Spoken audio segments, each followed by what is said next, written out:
Hey everyone, this is Jeffrey with NetTuts. In today's video quick tip, we're going to be going over workflows and how you can take repetitive tasks and turn them into one keystroke. And it'll save you a lot of time, especially over the course of a year.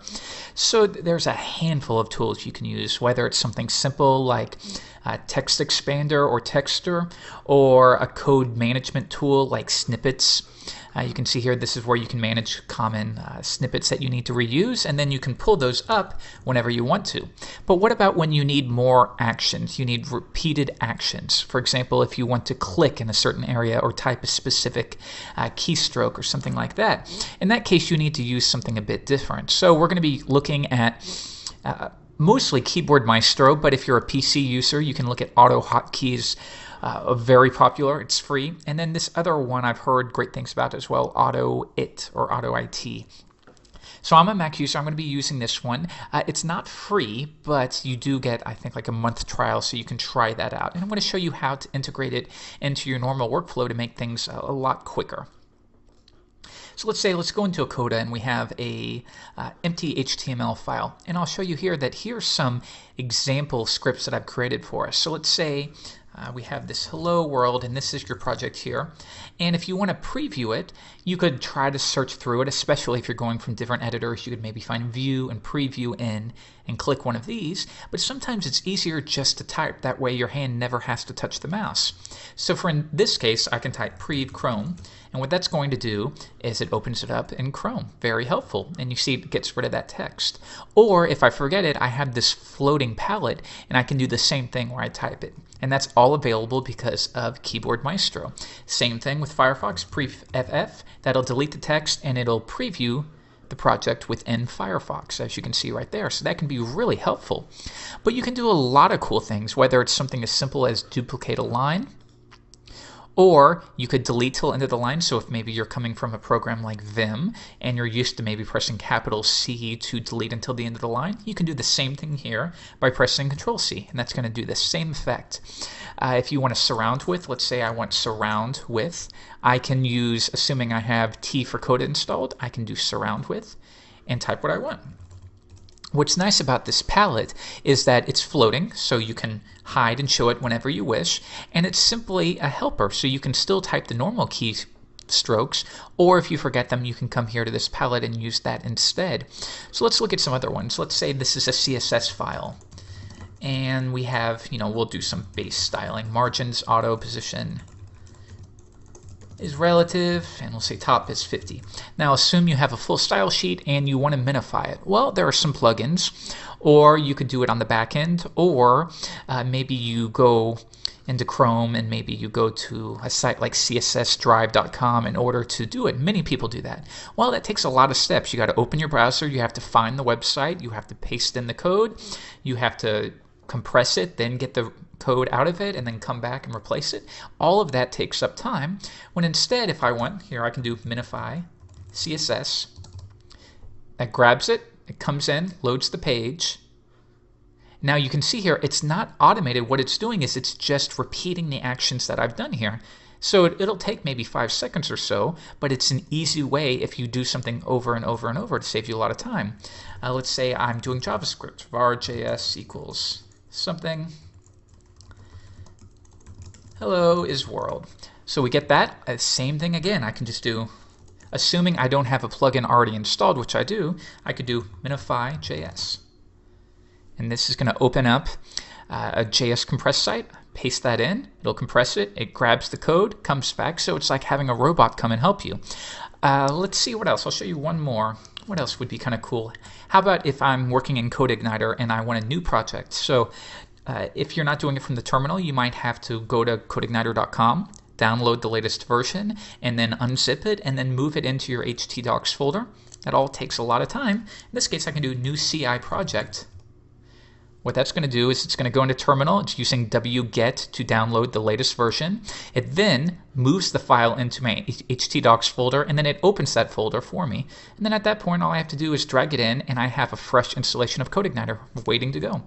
What else could you do? Let's say new WordPress project. Again, that's going to do the same thing. And then it has a fresh installation. I just bring that in, and look how quick that is. And I'm all set to get go, and I didn't have to do anything else. It's a matter of typing about 10 keystrokes. All right, so I'm going to show you how to do some of these, and this should be available in most Automator programs. It's just a matter of which one you like the best. So if we go into Keyboard Maestro, you can see on this particular computer, I have a handful of folders set up, but nothing too great. So you can see here for working with NetTuts, I have simple things, and you can see here it just executes actions. Things that I type over and over and over. This saves me a lot of time. Let's go into HTML, and you can have even simple things, like if you want to wrap 3 lines of text. Let's go back in. I'll paste in some lorem text. And let's say I want to wrap this. Well, I could do it normally, like this. But that takes time. Or I could write P3, and that's going to wrap it within 3 lines. So it's not too flexible because it's assuming the paragraph is 3 lines long, but if you wanted, you could do P1, P2, P3, P4, change 3 words. Let's go back. Here's some stuff we have for Coda. So you want preview in Chrome. I'll show you how to do that. This is one of the easy ones. So we'll delete this one entirely and do it from scratch. So I have my folder, and what's nice about this is when you have your groups, you can specify where they're enabled. So in this case, I'm saying Coda. It's going to be available only within Coda. And I've also specified that we're showing a palette. And what that does is within the program, only when the program is open, a palette will show. So let's save that, close it out, and notice how that palette disappeared. If I open it back up again, you'll see that that palette shows up again. So we'll create a new one. I'll click here, plus, and we'll say preview in Chrome.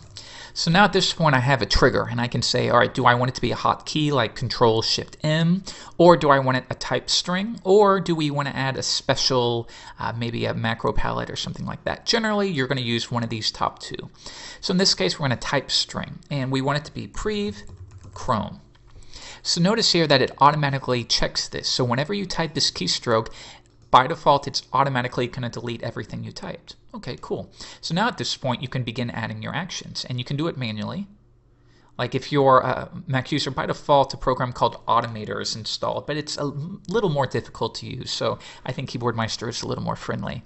So you can pause, you can use iTunes controls, interface controls to click a mouse or choose a menu item.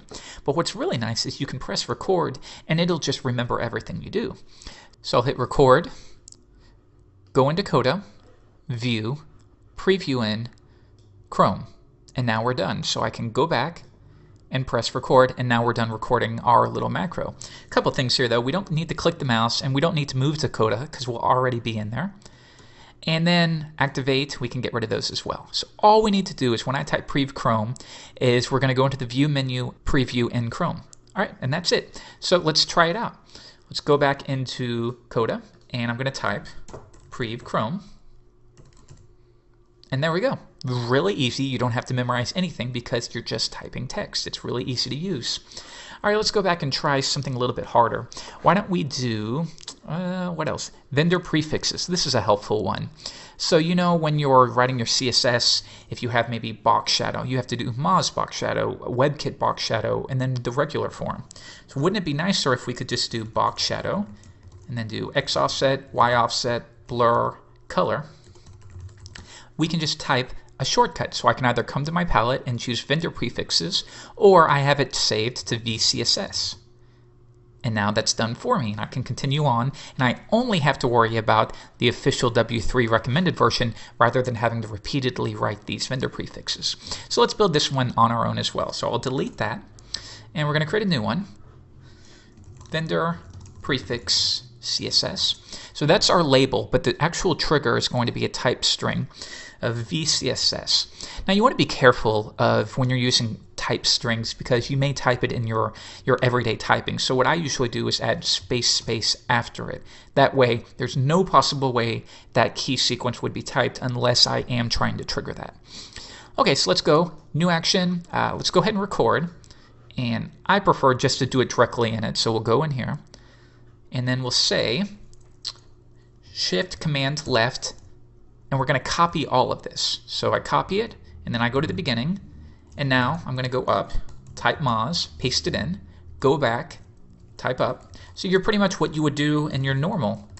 And now we're done. So I'm going to go down and press enter, and that's it. So what you would do when you're normally coding, you're simply recording it so you don't have to do it over and over.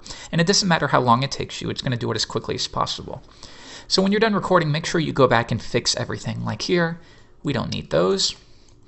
So just take a look over here, make sure everything's okay. If you go back to Keyboard Maestro before you unclick record, make sure you get rid of that.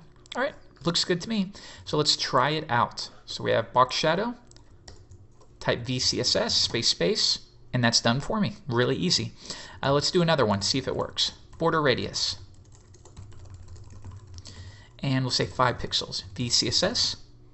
And now that's been done for us, and it places the cursor where we need it to be.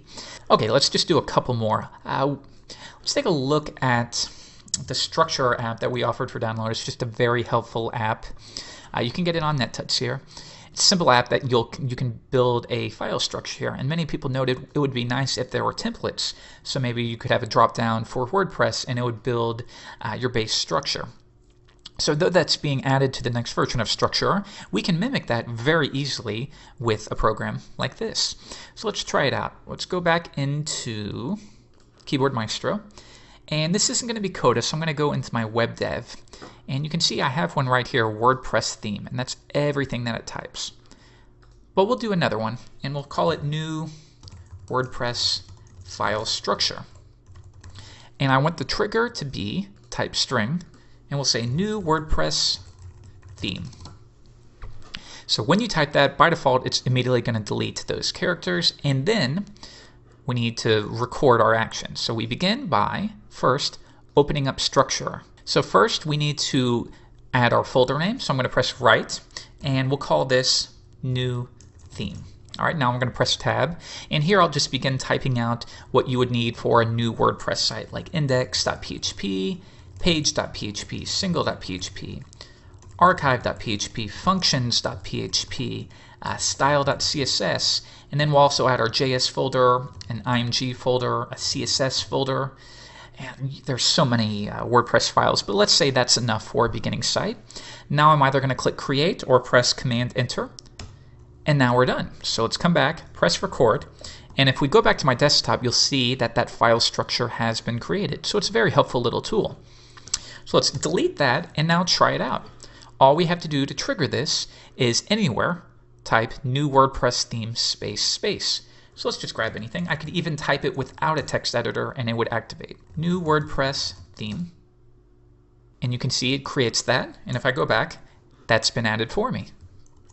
So the only final thing we want to do is we're done with Structure, so let's go ahead and close that out. So I'll go back, go to the very bottom, and we'll record and go back, activate Structure, and hit Command Q to close out of it. And now I'm done. So I'll click Record. So I'll click Edit because we're done. And let's go back and try it again. New WordPress theme. Closes that out, creates it, closes out Structure, and now we have our new theme. And all it took was about 30 seconds. Let's do one more. Let's do one of the ones that involves working in the terminal, like maybe downloading a new CI project. So you can see here, I showed you this at the beginning. This is everything that's being done behind the scenes. So there's a lot of stuff here. The primary issue, though, is when I type new CI project, we go into the terminal, and we go to our desktop, and then we use wget, and this is available on Linux machines. If you don't already have it installed on the Mac, just search for wget Mac. Yeah, you can get this one, and this will show you exactly how to install it. It'll take you 30 seconds.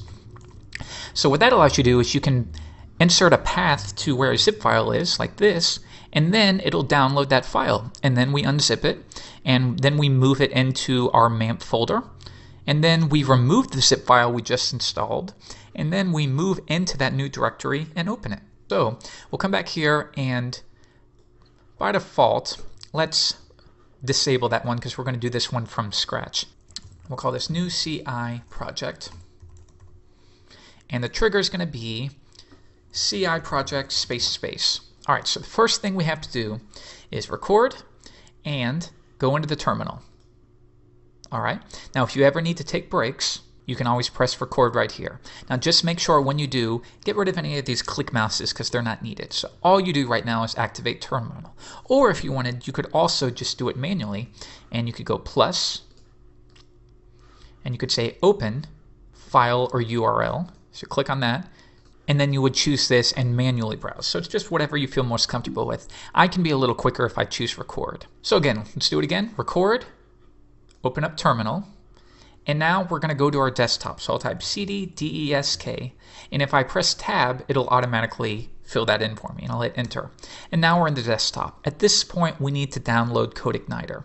So let's go in here, and if you go to codeigniter.com, you'll see that within downloads, there is a link right here. So if I copy that, and if I paste it in, that'll download that file for me. Okay, so now we're going to use that within terminal.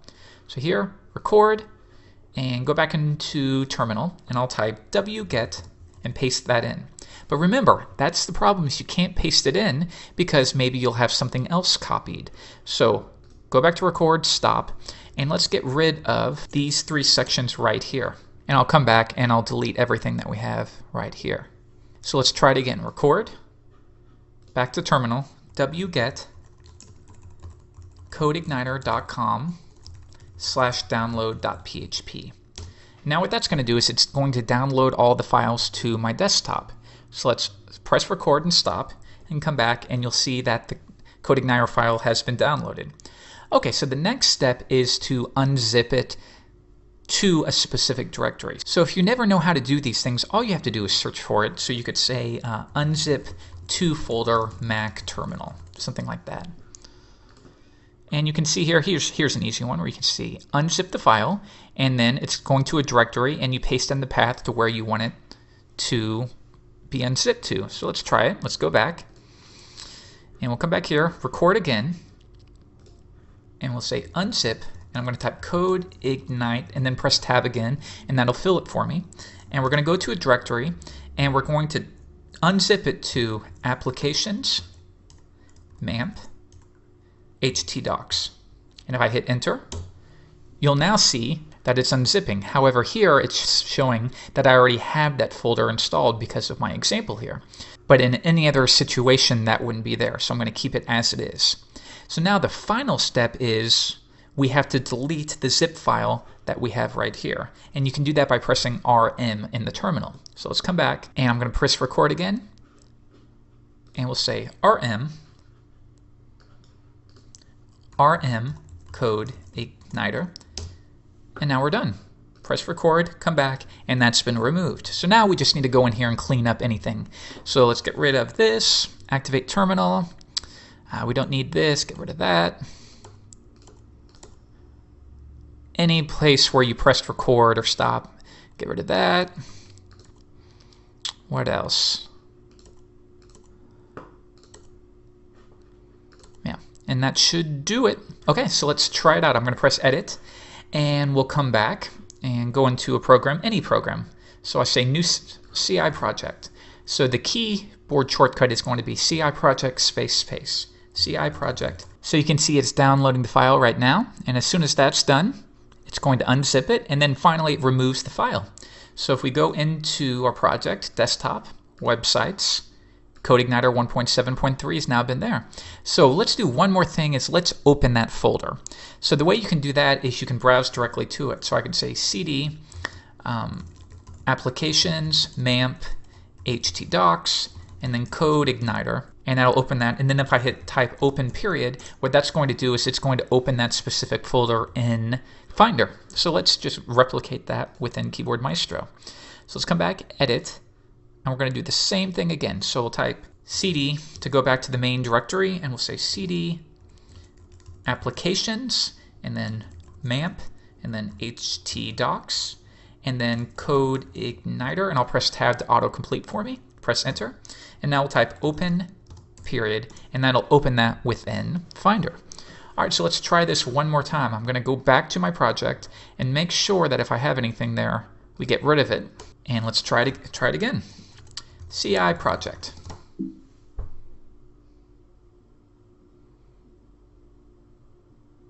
There we go. Isn't that really cool? By typing about 8 keystrokes, it downloads the file, it unzips the file, it deletes the file, it moves it into the proper directory, and then it opens the folder, and I can simply drag it in, and I'm all set to get going.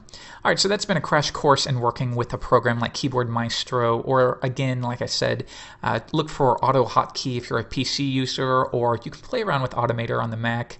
That's got some cool stuff as well. So let me know what you think, and if you'd like me to give you any of these macros that I have, and I have tons of them on my other computer, I'd be happy to prepare a little zip file for everyone. So I hope you enjoy this, and for more tips, tutorials, and screencasts, please subscribe to our RSS feed. I'll see you guys later. Bye.